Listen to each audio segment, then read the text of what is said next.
All right, guys, we're back. We're going to try this again. My name is Lizzie Pace, and I am an optimization specialist here on the Google AdSense team, and I will be leading you through optimization opportunities today. So I'm going to start from the beginning. If you were able to hear us and join us initially, you can just wait about 2 minutes and then come back, but I'm going to start from the beginning so that we can make sure we have everyone. Okay, so welcome to week 3. We're going to be talking about our optimizations opportunities today. Before we jump in, I just wanted to go through the schedule for the week so you can get a sense of what else is going on after today. So on Wednesday, tomorrow, we have Meet the AdSense Community. On Thursday, Test Your Knowledge. And on Friday, we'll be having office hours from 11 a.m. to 11:30 a.m. We really encourage you to bring your questions to the Learn with Google for Publishers community. You guys are really the experts here on what works and what doesn't and troubleshooting. If you do have questions that you want to bring to our team, again, office hours on Friday from 11 to 11:30 Pacific time. Okay, so before we sort of jump into talking about the nitty-gritty nuts and bolts of optimizations, I just wanted to give you an overview of what we're going to be talking about today. We're going to start by talking about what actually drives AdSense revenue. And then we're going to go through how to boost the various inputs and outputs that create optimizations. I like to think of optimizations, though, not just as about revenue, but also about your user experience, about your traffic, and about overall site health and growth. So we'll be talking about sort of all of those components today. Before we really dive into AdSense revenue, I want to talk about some of the terms that we'll be using today. A bunch of acronyms that are very common in the industry and that you will have seen in your AdSense account.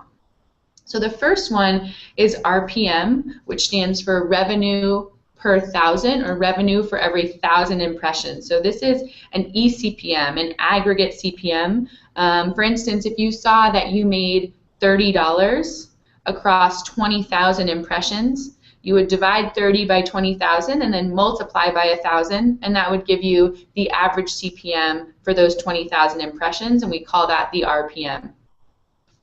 CTR stands for click-through rate, so that's the number of clicks divided by the number of impressions. It's often multiplied by 100 to give a percentage. CPC is the cost per click, or the amount that you earn as a publisher for each click.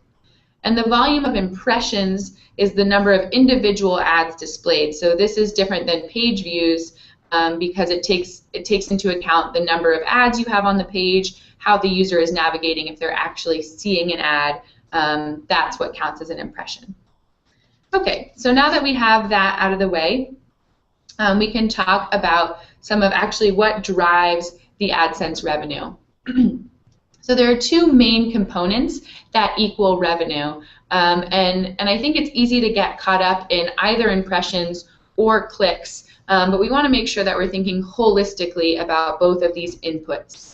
So the first component, as we just talked about, is the impression base. So that's users seeing ads.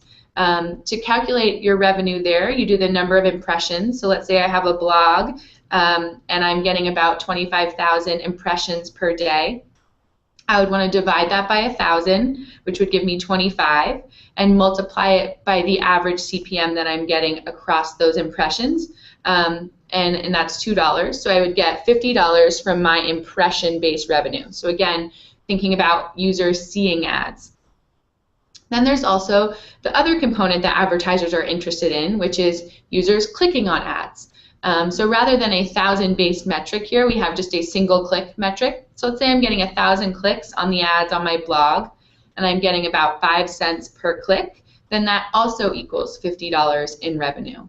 So together, those different inputs, the impressions and the clicks, give me my total revenue, or in this case, $100. So now that we've really understood where the different pieces of revenue are coming from, when you look in your account and you see those estimated earnings, I wanted to give you a sense of what that's comprised of. Now we can actually talk about how to boost your RPM. How do you get that impression value up? So we're going to come at this from two angles. The first is how to get more from the traffic you already have, and how to get more advertisers competing for your ad space. So these are the two components. We already want to work with the traffic.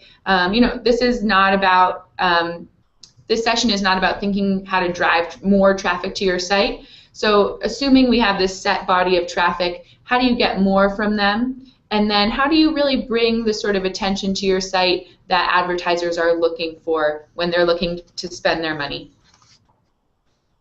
So the first thing we're going to talk about is ad sizes and types.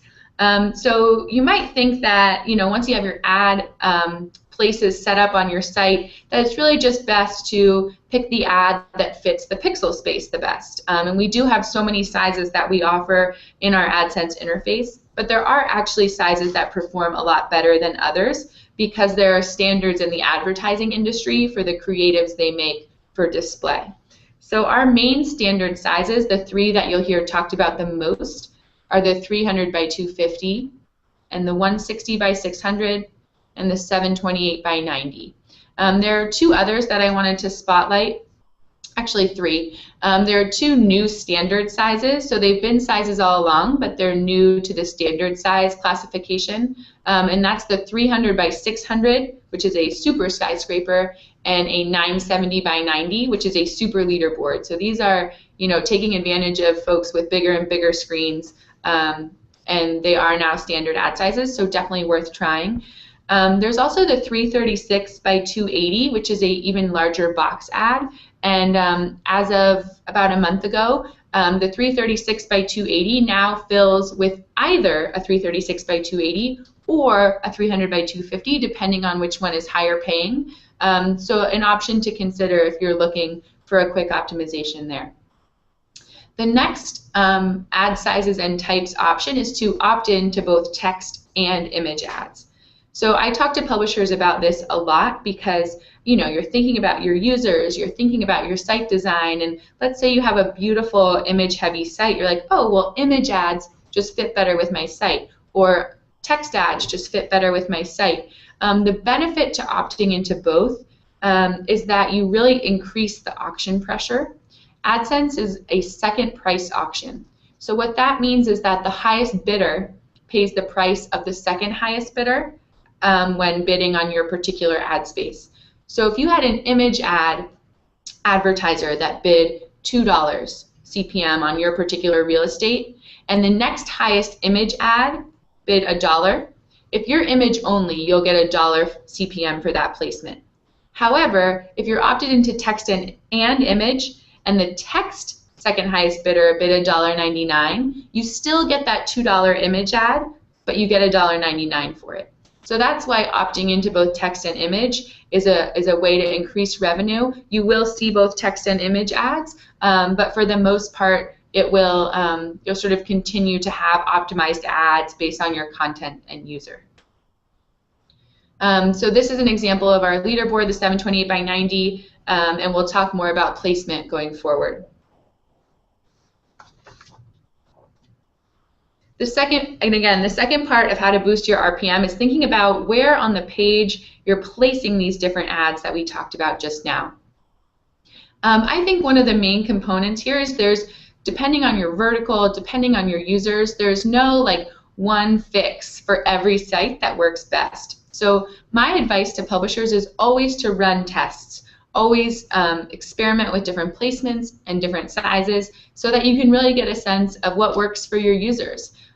We like to think of advertising here for our publishers as benefiting the user as opposed to distracting or detracting from the experience. So we want to know what pleases your users and what helps sort of complement your site. Some of my sort of basic optimizations that I start with when working with a publisher is thinking about, let's assume, we just want to start with 3 different sizes: a leaderboard, and a skyscraper, and a box ad. One of the things that I really like to incorporate, the ideas I like to incorporate, is ad blindness, and it's something that we want to avoid. So users now are so inundated with different web pages and different formats and different ads that there are places on the page where they really don't see the ad, or they can easily scroll away from the ad.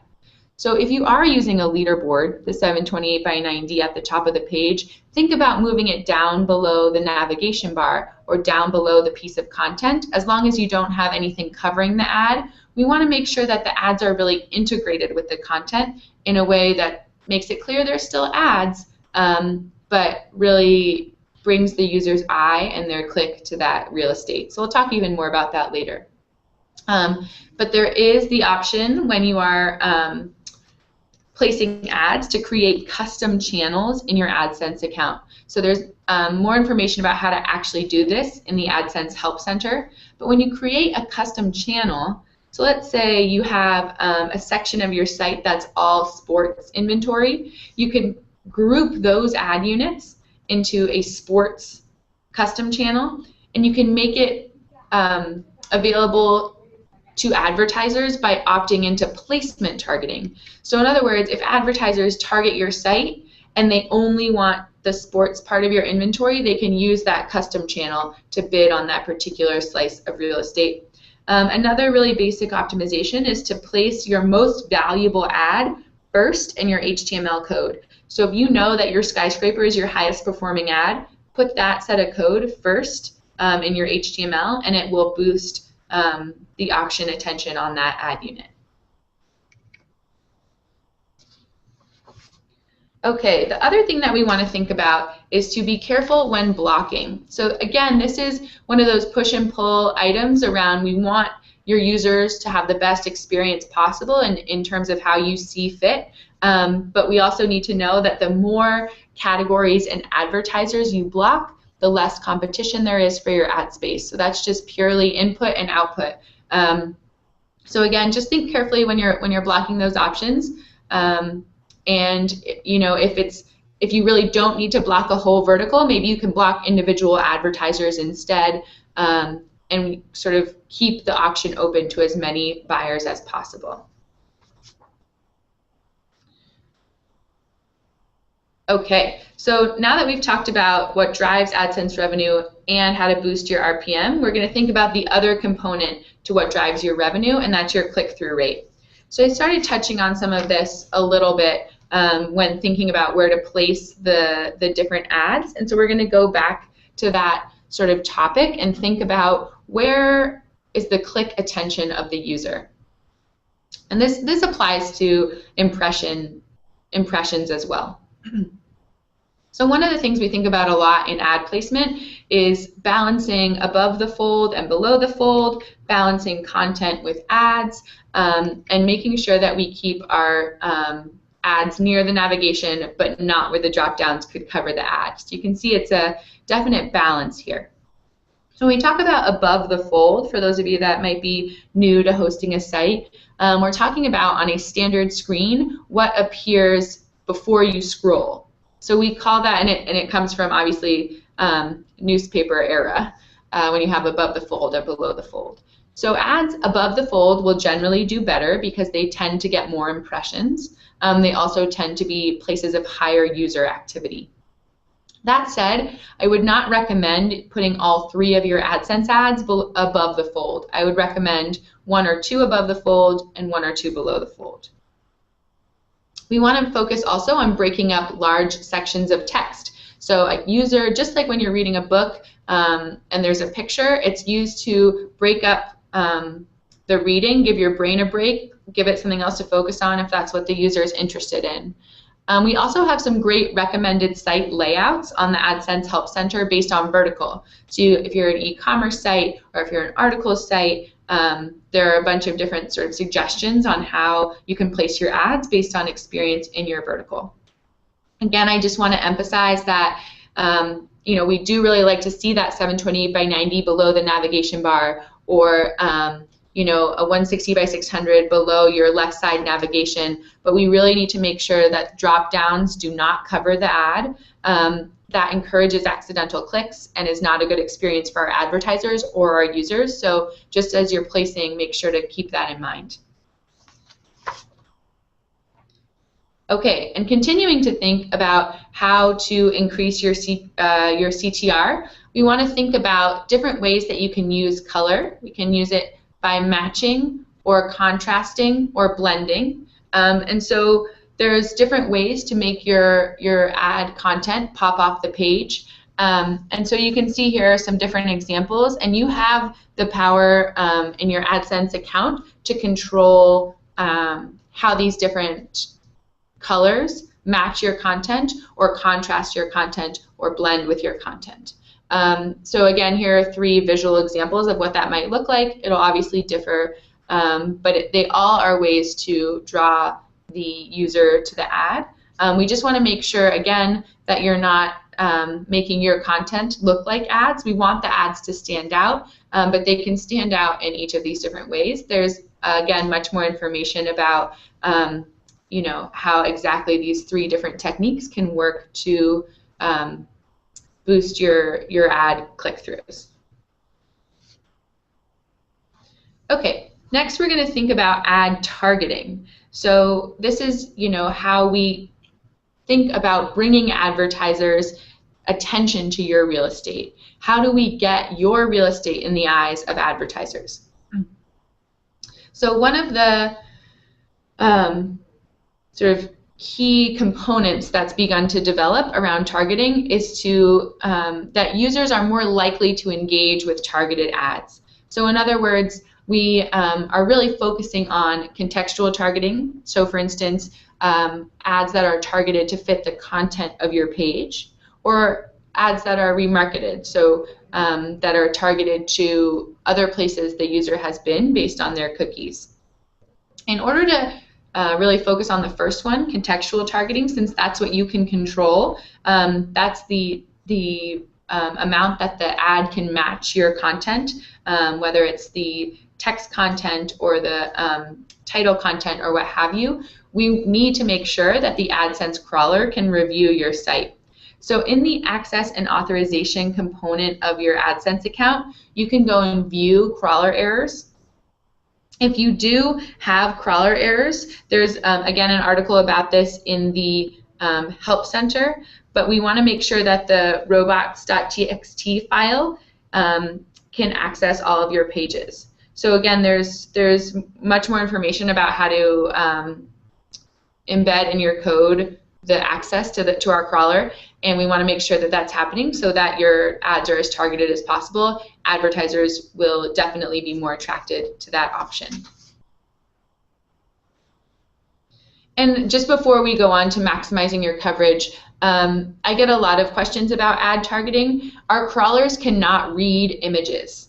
So while you might still get remarketed ads that are relevant to the user, making sure that you have relevant text on almost all or all of your pages will really help create those targeted ads. So for instance, I was talking to a cooking site the other day, and they really wanted targeted cooking ads, but they weren't getting, they were mostly getting their advertiser attention through remarketing.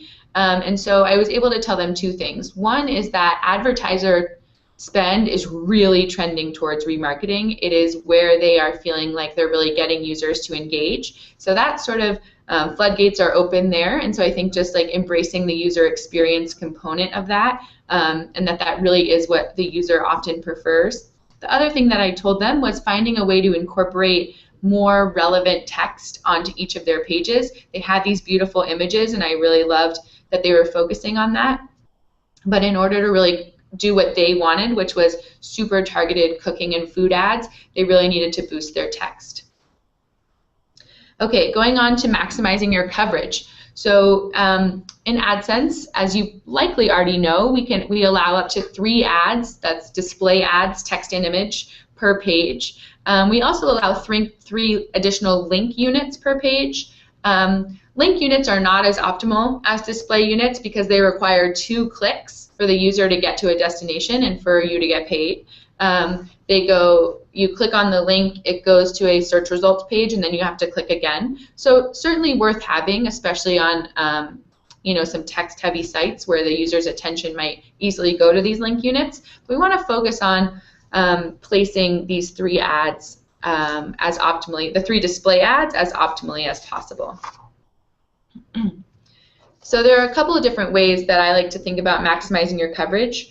besides to place those 3 ads. One is to add search functionality. So we do have products, custom search ads as well as custom search engine that allow you to use the Google.com-esque text ads that are really targeted to a user query. So for instance, if I'm on that cooking site and I search for spatula, well, maybe there are no recipes about spatulas, but some relevant-ish results. But then I can also have these ads that will offer advertisements that are targeted to the word spatula. So even though the user might not find what they're looking for in the search results of the site, they might find what they're looking for in the ad content. So again, a way to really easily boost your ad placements and benefit the user.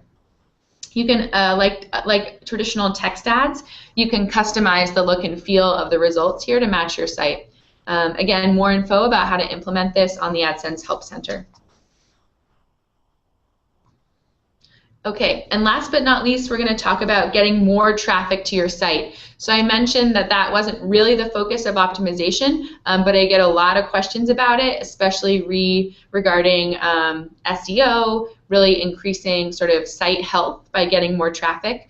And the other thing about getting more traffic is that there are really healthy ways to get traffic and not healthy ways to get traffic, and both the AdWords and the AdSense teams are very rigorous about making sure traffic is healthy. So we want to make sure you have access to resources to increase healthy traffic.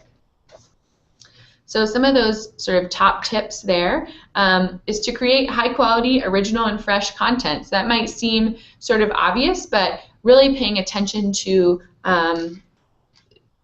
trends in user experience and user interface, getting on board with responsive design, making sure that you have a site that's beautiful on a tablet, on a mobile phone, on a desktop. Gone are the days when just like plain old text sites will catch the eye of the user and make them want to come back. Another thing, so in terms of continuing that, is building a site your users love.